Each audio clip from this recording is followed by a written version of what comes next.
October 19th, 2025. Paris, France. 930 A.M.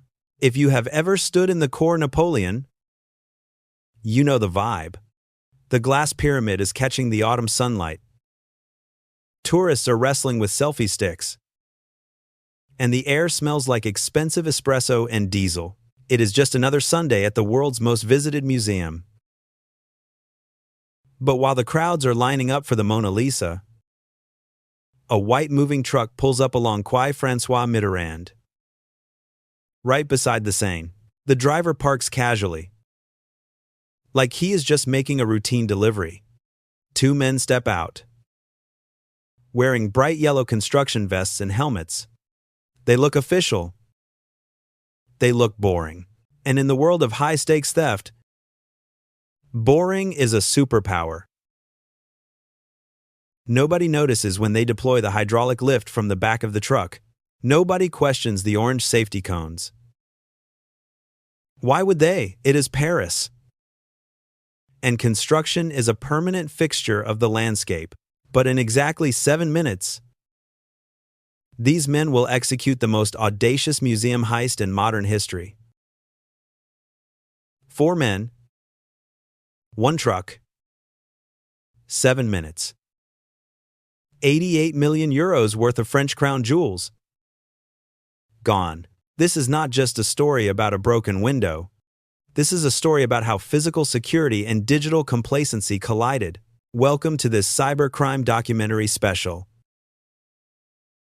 I am the Digital Sleuth. And today, we are deconstructing the heist that haunted France. To understand how they did it, you have to understand the target. The Louvre is not just a museum. It is a fortress. We are talking hundreds of security cameras, armed patrols, motion detectors, and reinforced glass cases that cost more than most people's houses. The French crown jewels sit in the Galerie d'Apollon. It is, quite literally, one of the most ornate rooms on earth. Gold-covered walls, painted ceilings, and history that spans centuries. Inside those cases, you have tiaras with thousands of diamonds and emerald necklaces gifted by Napoleon Bonaparte to his wives. The security was supposed to be state-of-the-art. Or so everyone thought. But here is what the Louvre did not want to admit. The museum had a digital and physical blind spot. For months, staff had been complaining. Too many tourists. Not enough guards. But the real issue was the gaps. In the summer of 2025, workers went on strike. Their message was blunt. The Louvre is vulnerable. Now, as a digital investigator, when I hear the term blind spot, I do not just think of a camera angle. I think of vulnerability management. In the lead-up to this heist, investigators suspect the thieves did not just walk in cold. They likely engaged in what we call social engineering and digital reconnaissance. Think about it. How did they know which windows were connected to which silent alarms? How did they know the exact response time of the night shift versus the morning shift? In modern heists, the prep happens on the dark web. We see it all the time. Blueprints of high-security buildings, guard rotation schedules, and even internal memos being sold on forums like breach forums or hidden onion sites. Before a single glass pane was broken, the Louvre was likely already hacked through its own bureaucracy. Budget cuts led to delayed software updates on the sensor grids. Bureaucracy meant that the security audit recommendations made by the police were sitting in an inbox instead of being implemented. The thieves did not wait for the paperwork. They exploited the lag. 930 A.M. Exactly. The hydraulic lift extends upward. It moves at 4.2 meters per minute. Quiet as a whisper, Two men in motorcycle helmets ride the platform up to the second floor.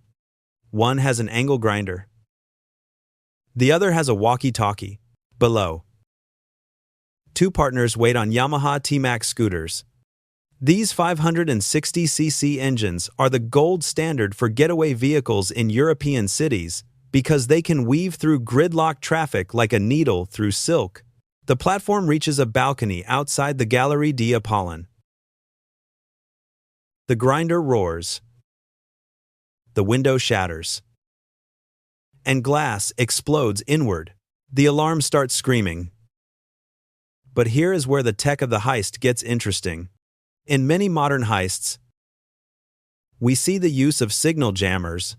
While we cannot confirm it was used here, many crews use portable RF jammers to disrupt local Wi-Fi or radio frequencies. This causes a lag in how quickly the central monitoring station can confirm a breach. Inside the room, the thieves do not panic. They move with the choreography. They ignore the Regent diamond, worth 51 million euros on its own, because they know it is too famous to sell. Instead, they target the Napoleonic collection. Why? Because these pieces can be liquidated. In the world of internet mysteries and dark web scams, fencing stolen goods is the hardest part. You cannot sell a famous tiara, but you can sell 2,000 loose, unmapped diamonds. You can melt the gold. So they cut, they grab, and they move. In the first case, a pearl and diamond tiara. In the second case, an emerald necklace given to Empress Marie-Louise. Total time inside: 4 minutes. As they descend the lift, a guard arrives. He is too late. The thieves drop to the street, try to torch the lift to destroy DNA evidence, and vanish into the Sunday morning traffic. But they made a mistake. A very physical mistake. As they sped off, something fell. The crown of Empress Eugenie hit the pavement with a crash. They had tried to pull it through a hole in the glass that was too small. The crown was bent, twisted, and left behind. It was the first breadcrumb in a trail that would lead straight to the digital underground. The thieves were fast, but they were not invisible. The French Brigade for the Repression of Banditry did not just look for fingerprints, they looked for digital shadows. In the 48 hours following the heist, investigators initiated a cell tower dump. They pulled data for every mobile phone that pinged the towers near the Louvre at 930 a.m. But professional thieves do not carry their personal iPhones to a heist. They use burners.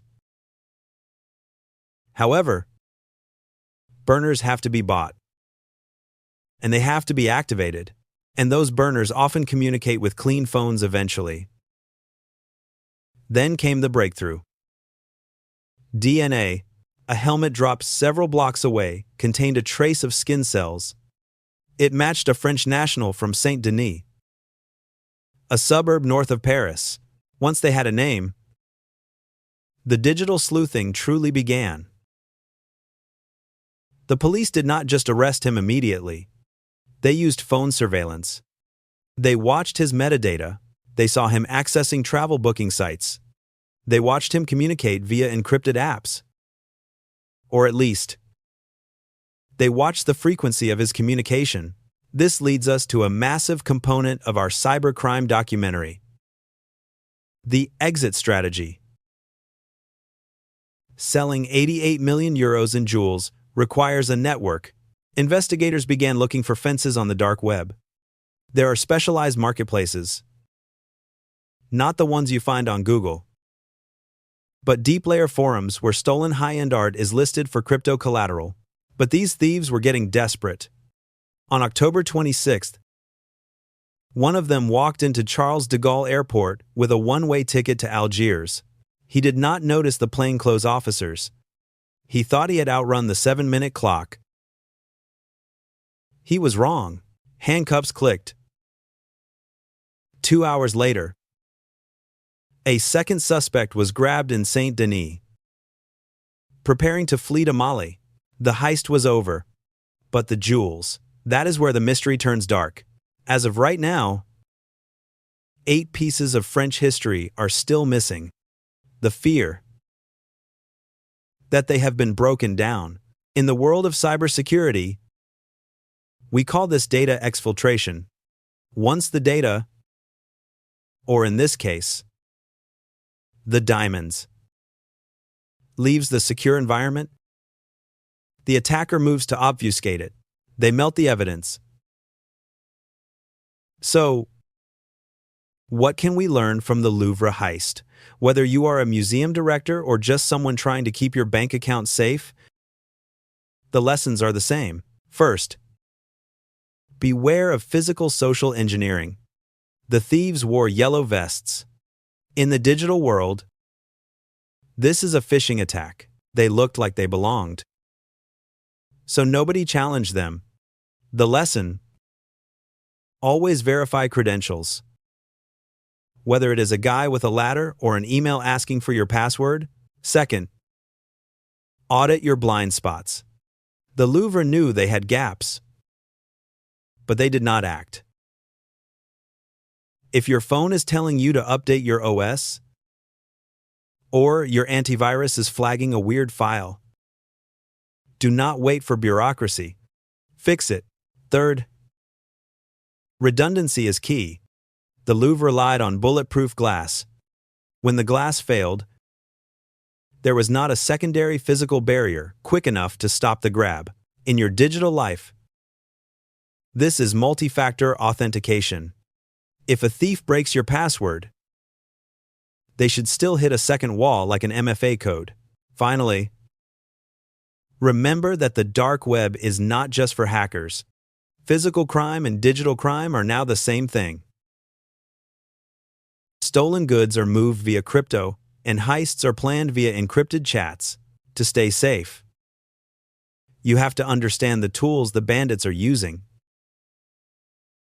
The Louvre heist of 2025 was a wake-up call. It proved that 7 minutes is all it takes to rewrite history if you find the right vulnerability. 2 men are in custody. But the Napoleon emeralds, they might be sitting in a dark web-funded vault. Or they might be gone forever, sparkling in a dozen different rings on a dozen different continents. History is fragile. Security is a process, not a product. If you want to stay ahead of the latest in tech crime and digital mysteries, make sure to hit that subscribe button. I am the Digital Sleuth. Stay sharp. Stay secure. And I will see you in the next investigation.